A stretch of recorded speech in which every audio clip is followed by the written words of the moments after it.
Abdullah bin Abdul Muthalib, sang pemuda dengan cahaya kenabian.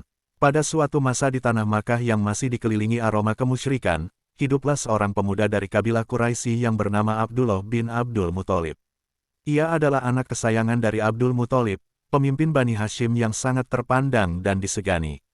Abdullah tumbuh dalam bimbingan ayahnya dengan akhlak yang mulia, sikap lemah lembut, serta paras yang tampan luar biasa. Namun lebih dari sekadar ketampanan, wajahnya memancarkan cahaya terang yang tidak biasa, seakan ada nur yang menyejukkan setiap mata yang memandang. Cahaya di wajah Abdullah bukanlah cahaya biasa.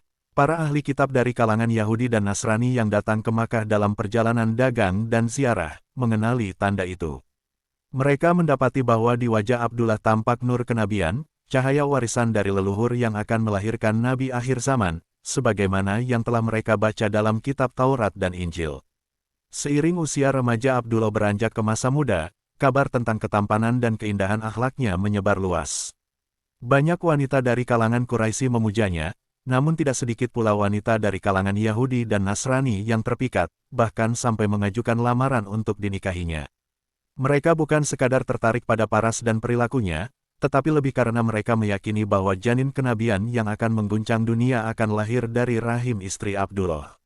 Namun, Abdul Muthalib bukan orang sembarangan dalam memilih jodoh untuk anaknya. Ia ingin wanita terbaik yang berasal dari nasab terhormat dan berhati bersih.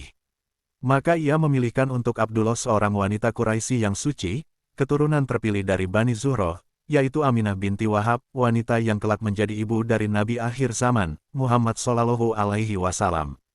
Dikatakan dalam beberapa riwayat, setelah Abdullah menikahi Aminah, nur kenabian yang dahulu bersinar di wajahnya berpindah ke rahim istrinya. Hal ini membuat para wanita yang dahulu berlomba-lomba ingin menjadi istrinya merasa kehilangan dan menyesal. Mereka berkata, kini cahaya itu telah hilang dari wajah Abdullah.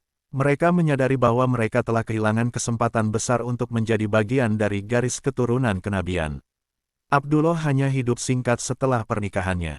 Ia wafat dalam usia muda, meninggalkan Aminah yang saat itu tengah mengandung Muhammad Shallallahu Alaihi Wasallam. Meski ia tidak sempat menyaksikan putranya lahir, warisan kemuliaannya tetap hidup, tidak hanya melalui darah, tetapi juga melalui cahaya iman yang telah ia titipkan di jalan takdir ilahi. Demikianlah kisah Abdullah bin Abdul Muthalib, seorang pemuda yang bukan hanya memikat karena rupa, tetapi juga karena cahaya kenabian yang terpendam dalam dirinya. Kisah yang menjadi awal dari perjalanan besar risalah terakhir yang akan menerangi seluruh dunia.